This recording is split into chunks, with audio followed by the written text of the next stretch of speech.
básicamente un cóctel de gases en el que predomina el metano, pero no hay solo metano, hay una combinación de gases que resultan de esa, vamos a llamarla así, putrefacción, ¿no? Esa fermentación en ausencia de oxígeno. De ese proceso salen tres cosas.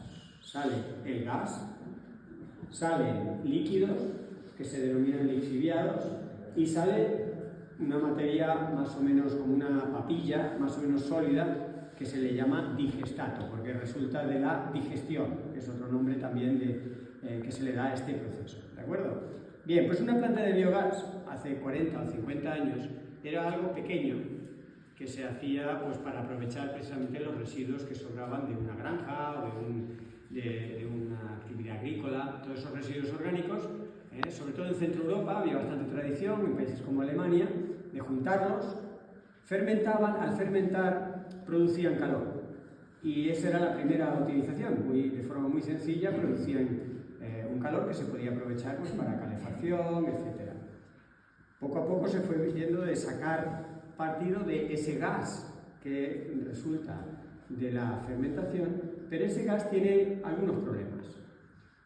Como digo, el gas es un cóctel, en realidad no solo tiene metano, que es el que más te gustaría tener purificado, pero tiene una combinación sobre todo con el sulfídrico, que huele, que apesta. Se distingue muy claramente una fermentación de este tipo por el olor. De alguna manera es lo que ocurre en nuestro estómago y sobre todo en nuestro intestino, ¿no? Allí no hay oxígeno y las bacterias, pues nuestra comida la van fermentando. Por eso las ventosidades huelen tan mal. Bien, pues eso es lo que ocurre en una planta de biogás. El asunto es que conforme pasan los años, se va industrializando, se va haciendo cada vez en escala mayor para producir más cantidad de gas, porque empieza a ser algo que el mercado demanda.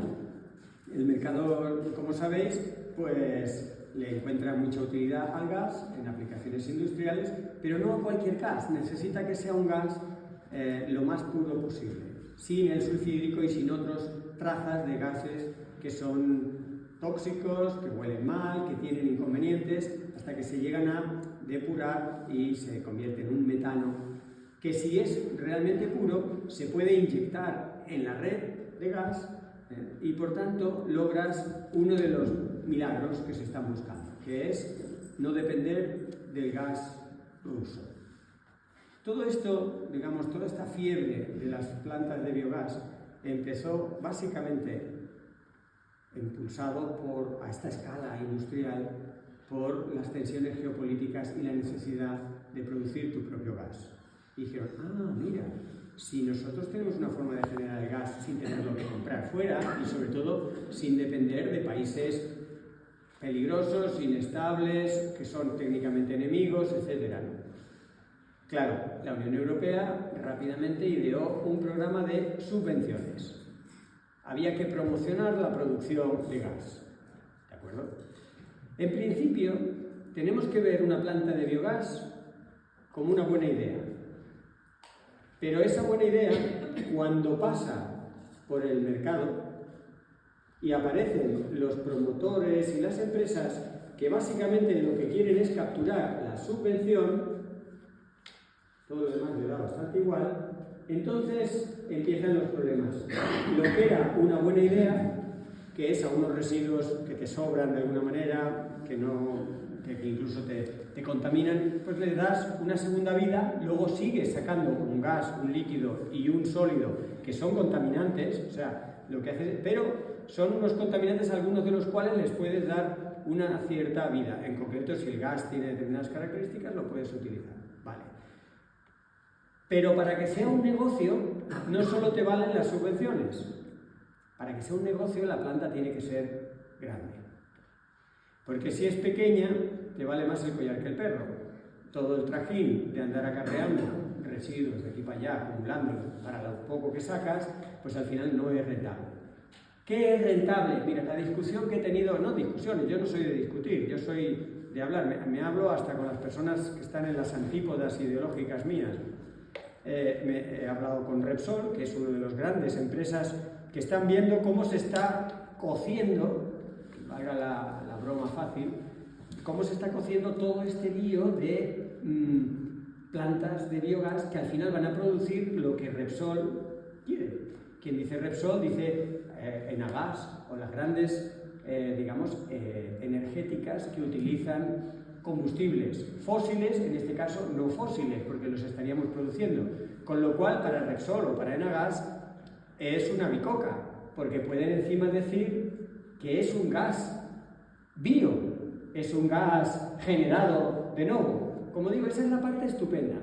Pero cuando empiezas a hablar con Repsol y Enagás, y sobre todo con las pequeñas o no tan pequeñas empresas promotoras, que son las que luego van a construir la planta aquí, la planta allá, la planta allá, en primer lugar, no tienen ni idea de cómo hacer una planta. España no tiene ninguna experiencia en esto. La planta de biogás que más tiempo lleva no tiene una década. En España no hay ni tradición ni experiencia. Pero bueno, siempre nos queda YouTube. En YouTube uno se hace un tutorial y rápidamente, de hoy para mañana, aprendes a hacer una planta de biogás. ¿Os podéis imaginar cómo queda aquello? Ese es uno de los principales riesgos, que se está escalando un proceso con un gas que es tóxico, con un gas que es inflamable y puede explotar, con unos lixiviados que son tóxicos. Recordad, el agua. Una planta de biogás que tuve ocasión de ver hace poco en Salamanca, que es de las que lleva un tiempo y que además está todo de acero inoxidable y reluce y todo es maravilloso, cuando no te dejan mucho visitarla porque empiezas a ver los problemillas. Por ejemplo, el agua podrida, contaminante, que huele fatal, la vierten al Tormes. ¿Qué puede salir mal? Claro, como la gente se quejaba un poco, entonces empezaron a vertirla de noche. Como la gente espabila, iban de noche a hacer fotos, pues entonces unas noches sí, dos no. Pero esto es serio. Como el Tormes tiene mucho caudal, pues la porquería la disimula. Pero la vigilancia de los ciudadanos y ciudadanas hizo que eso no se podía hacer. Se sigue haciendo, pero teóricamente le han obligado a que, oye, ese agua la tienes que depurar. La planta depuradora más cercana está relativamente lejos, todo cuesta un dinero. Ya entonces el negocio ya no es tan negocio. Pero fijaros, por seguir con este ejemplo de la planta de Salamanca, cuando fui, llegaban los camiones desde 400 kilómetros de distancia con restos putrefactos de vacas podridas y de cerdos de Murcia, y uno dice, ¿y esta porquería? Claro, es que en los alrededores no se produce suficiente porquería. Ah, muy bien. ¿Y no era la idea de aprovechar lo que se produce, los residuos de la zona? Ya, pero es que en la zona no se produce suficiente. ¿Y entonces por qué habéis hecho esta planta? La idea de la planta se va estropeando a medida que se convierte en negocio, a medida que se hace grande. Y claro, Repsol, Enagás y estas promotoras te preguntan, pero Fernando, ¿para ti qué es una planta grande? Y digo, bueno, una planta de 100.000 toneladas al año es grande. Bueno, las hay de 400.000. Sí, pero 100.000 ya es mucho. Fijaros, 100.000, venía en el camino haciendo un poco cuentas, 100.000 toneladas. 100.000 toneladas de porquería. ¿Cuántos camiones son al día? Por ella uno va entendiendo otro de los pequeños problemitas de una planta de biogás, que es que hay que ir trayendo en camiones la porquería. Vamos a llamarla así, porque en realidad esto de los residuos orgánicos suena como muy así, pero en realidad son residuos putrefactos muy variados que en teoría vienen de los alrededores, pero uno hace inventario en los alrededores y ¿cuánta porquería se genera en los alrededores? No se genera suficiente. Para una planta pequeña sí, pero para una planta grande no. Ah, ¿y cuál es la planta pequeña? Bueno, una planta de 20.000, 30.000 toneladas sería una planta relativamente pequeña, pero claro, esa planta ya no les interesa a los promotores. ¿Por qué? Porque mantenerla, instalarla, construirla, les cuesta bastante dinero y el gas que saca pues no es tanto.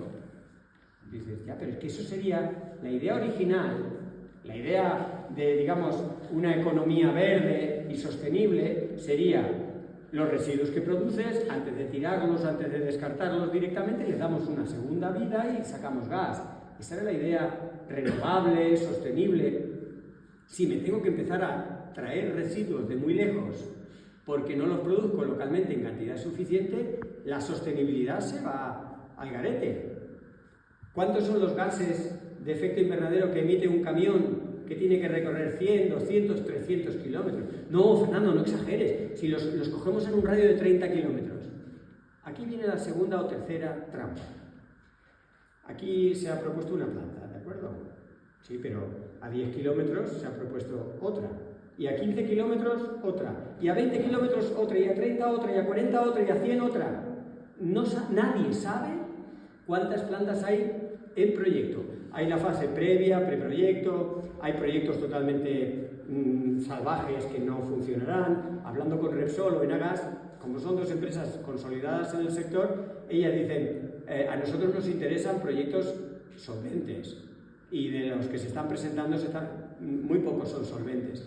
Pero, ¿quién vela por la solvencia? ¿Quién vela por la solvencia? Porque normalmente el promotor será una actividad oportunística que se pondrán de acuerdo con algún ingeniero y alguien que sepa tal de números, construirá la planta de biogás, pillará la subvención y después de 2 o 3 años, si no antes, eso lo venderán. Porque les importa entre 0 y 0,0 la producción de gas. Lo que quería el promotor era ganar dinero. El caso es un poco diferente para Enagas y Repsol, porque a ellos sí que les interesa el gas, pero les interesa un gas barato y que los líos de la producción los haga otro. Ah, claro. Entonces, el receptor está esperando que se produzca gas, las grandes compañías de gas, bien. Pero luego tenemos todos estos promotores que van haciendo, yo propongo una en Pinarejos, yo propongo otra en Navas, yo propongo otra que propongo... Nadie sabe exactamente cuántas, pero más de 100 propuestas para Castilla y León. Pero, ¿hay tanta porquería para tanta planta? ¿De dónde va a salir? Para mí ese es el punto más fácil, que si nos ponemos un poco pesados desde la ciudadanía a pedir cuentas, nos daremos cuenta enseguida que las X toneladas de porquería de aquí están vendidas, entre comillas, o de alguna manera comprometidas para demasiadas plantas. No hay 100.000 toneladas de porquería aquí, aquí, aquí, aquí, aquí, aquí y aquí. Y sin embargo hay plantas de biogás propuestas aquí, aquí, aquí, aquí y aquí y aquí.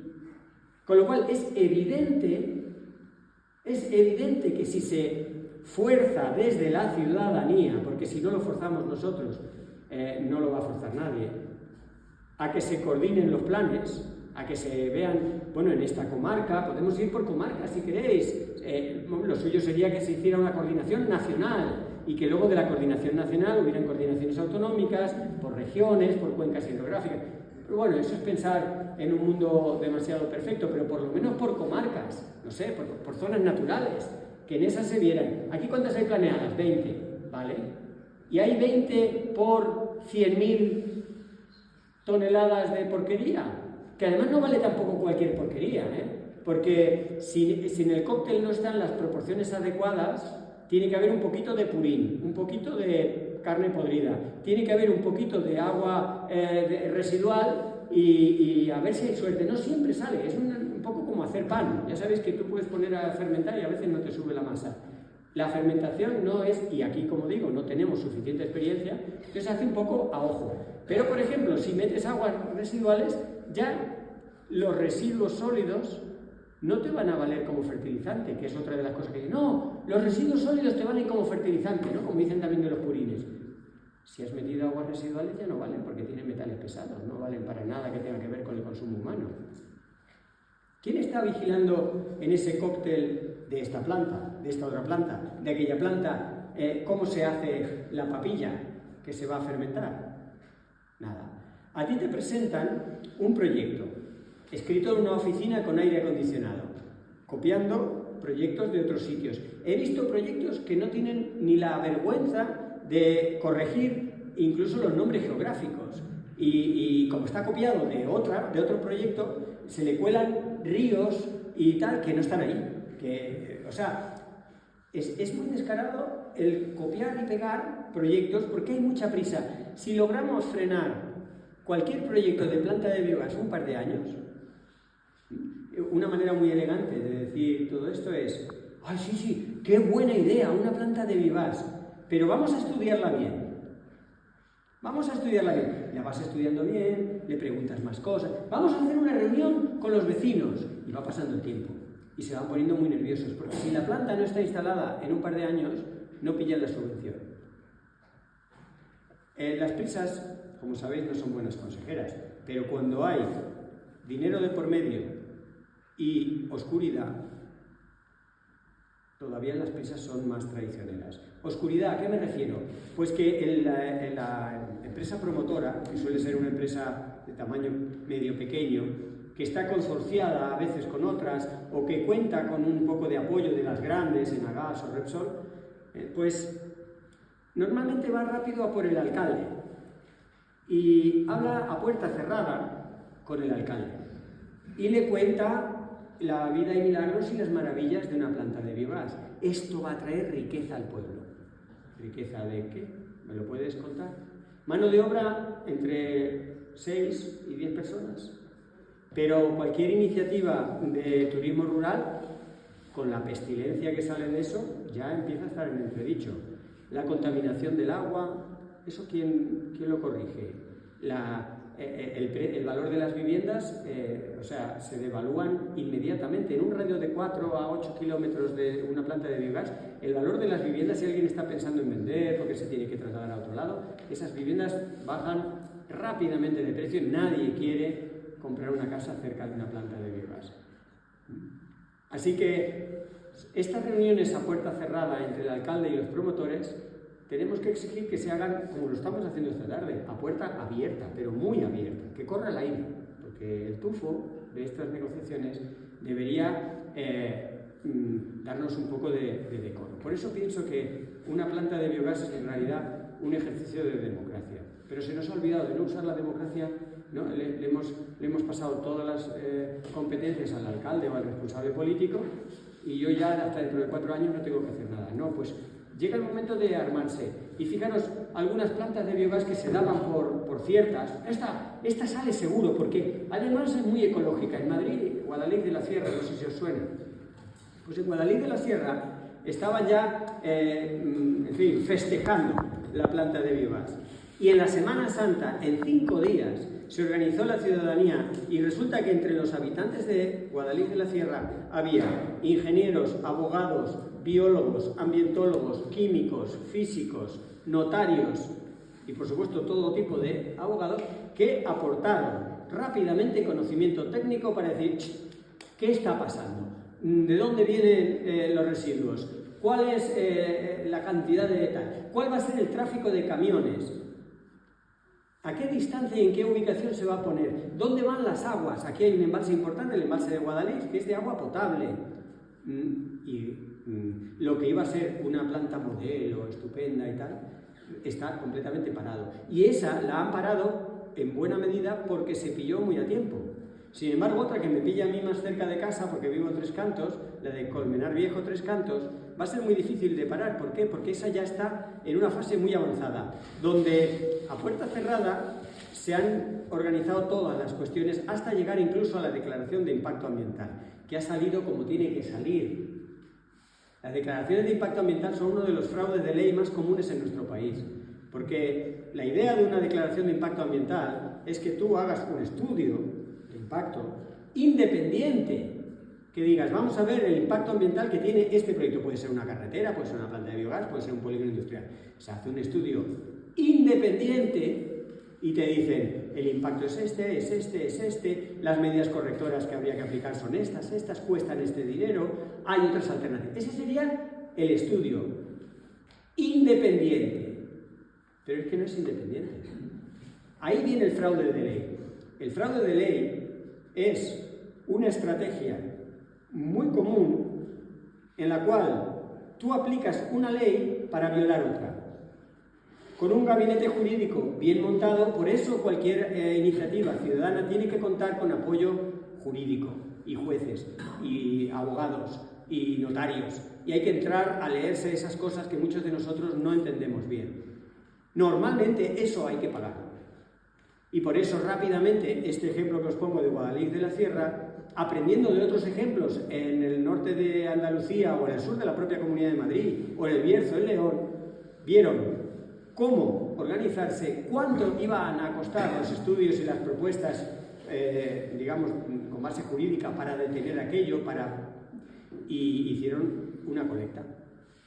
No, si se logra mucha gente, no tocas a tanto, pero hay que juntar, digamos, 3.000, 4.000, 6.000 euros. Enseguida hay que juntar ese tipo de cantidad. ¿Para qué? Para poder parar las cosas en sede judicial y luz y taquígrafos. ¿Esto qué es? Si no se hace a tiempo, el asunto es que los representantes políticos ya han encontrado la forma técnica para que la declaración de impacto ambiental salga favorable. Cuando te quieres dar cuenta y se abren por fin las puertas del sitio donde se ha hecho la negociación, está el pescado vendido. Y ahí es muy difícil detener cualquier cosa. Lo importante es, cuando alguien se entera de algún proyecto, fijaros qué poco democrático y qué poco transparente y qué poco honesto es que de proyectos que afectan a la salud de las personas nos tengamos que enterar, digamos, por Radio Macuto o por la prensa local, o de casualidad si alguien estuvo cerca del alcalde y se le escapó. Hay básicamente tres tipos de alcaldes. Está el alcalde que no sabe nada.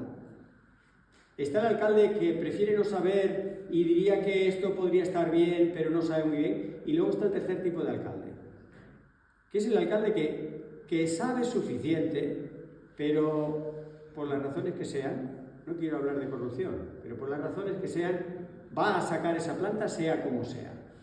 Y lo que he visto en la experiencia es que el alcalde de tipo 1, el que no sabe, se convierte rápidamente en alcalde de tipo 2, que sí sabe pero duda, y es ahí cuando hay que hablar con el alcalde.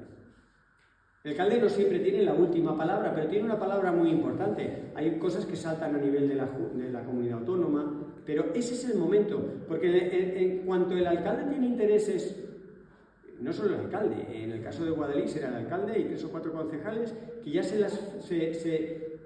en su caso lo que les interesaba era deshacerse de un montón de residuos orgánicos putrefactos e ilegales, porque los producían una cantidad mayor de la que habían tenido el permiso, y entonces veían en el cielo abierto si se plantaba la planta de biogás en su municipio, y por tanto se deshacían de eso. Por eso estaban tan amigables en este caso.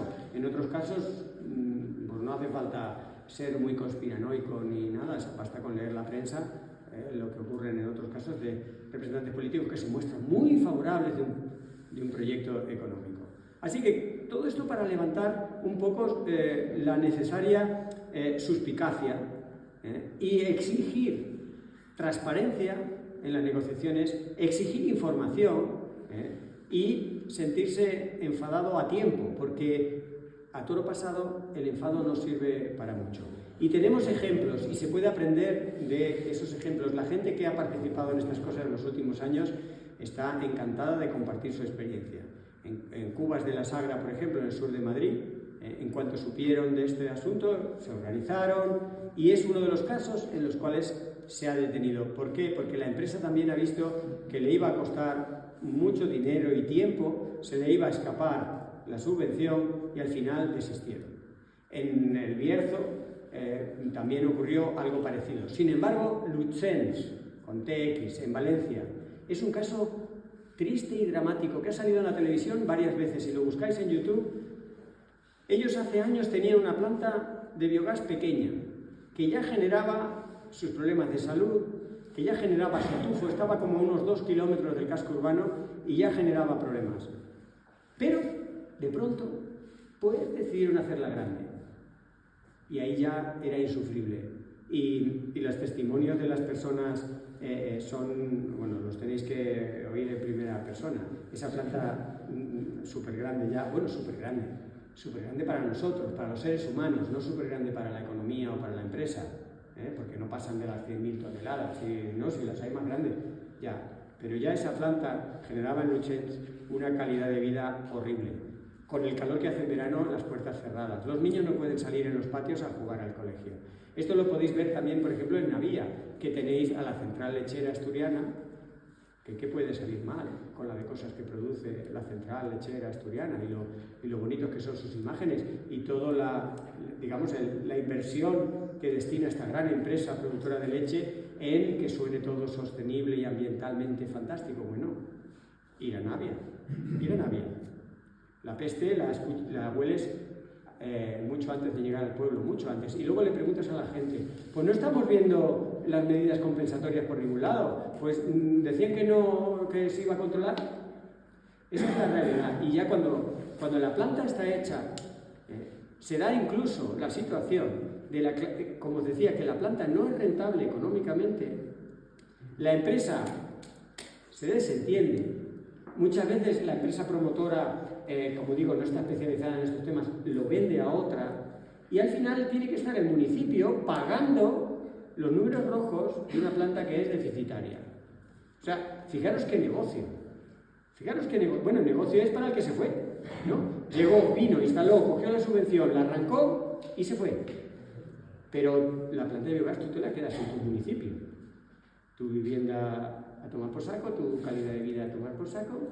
Luego nos contarán los riesgos para la salud más concretamente, pero riesgos para el medio ambiente, en fin, todo eso te lo comes tú.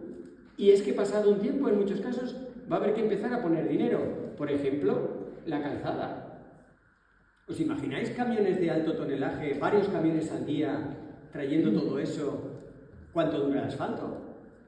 ¿Cuánto dura el asfalto? ¿Y quién paga el asfalto? ¿La planta de biogás? Ya. Eso en un mundo de yuppie. La pagan con los impuestos la gente de aquí. No, pero no es para tanto. Yo he venido, en fin, por las comarcales de la zona y el asfalto ya merece un cuidadín y un cariño.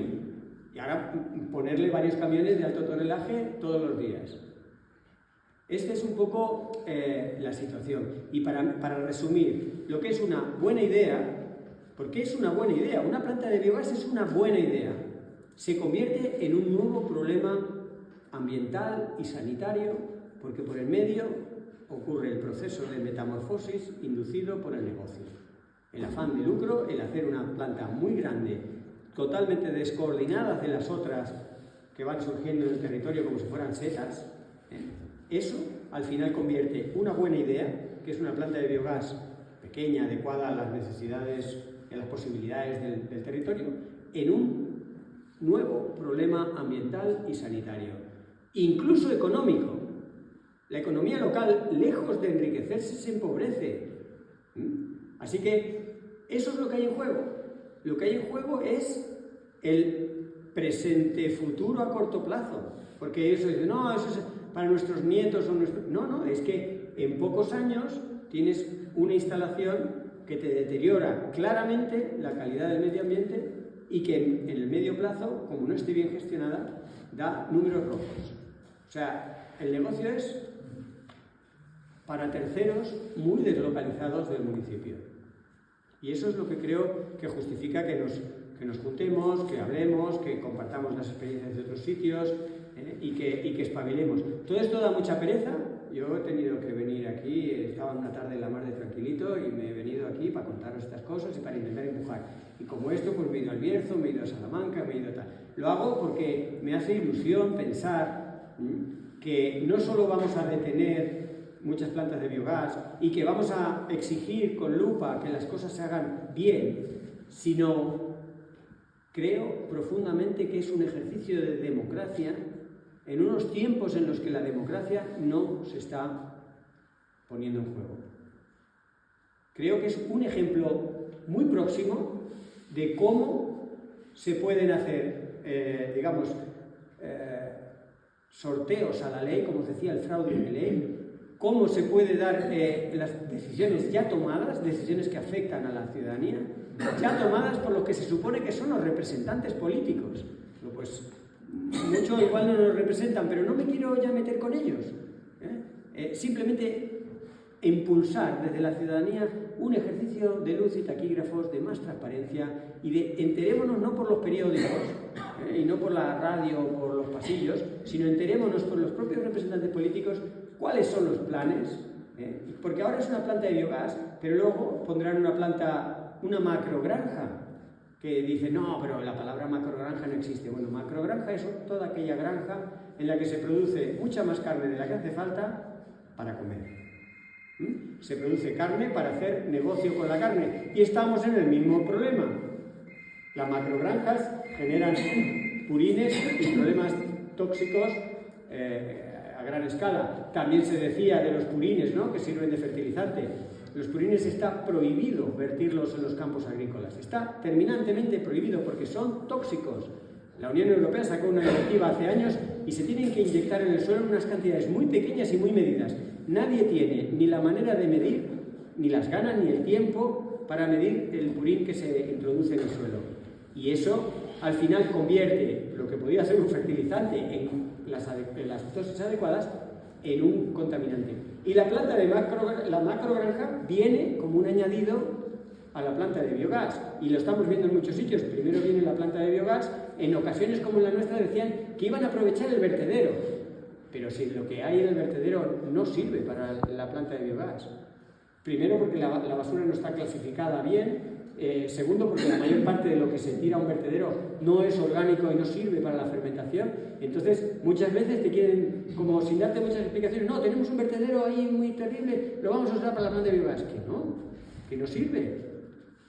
Entonces, como no sirve, tienes el problema de un vertedero grande, una planta de biogás, y vamos a generar los residuos in situ con una planta, con una macrogranja de cerdos o de vacas o de gallinas. Fenomenal. ¿Alguien podría revisar la necesidad de todo esto? Sobre todo, como digo, coordinadamente. Bueno, lo dejo por aquí. Gracias.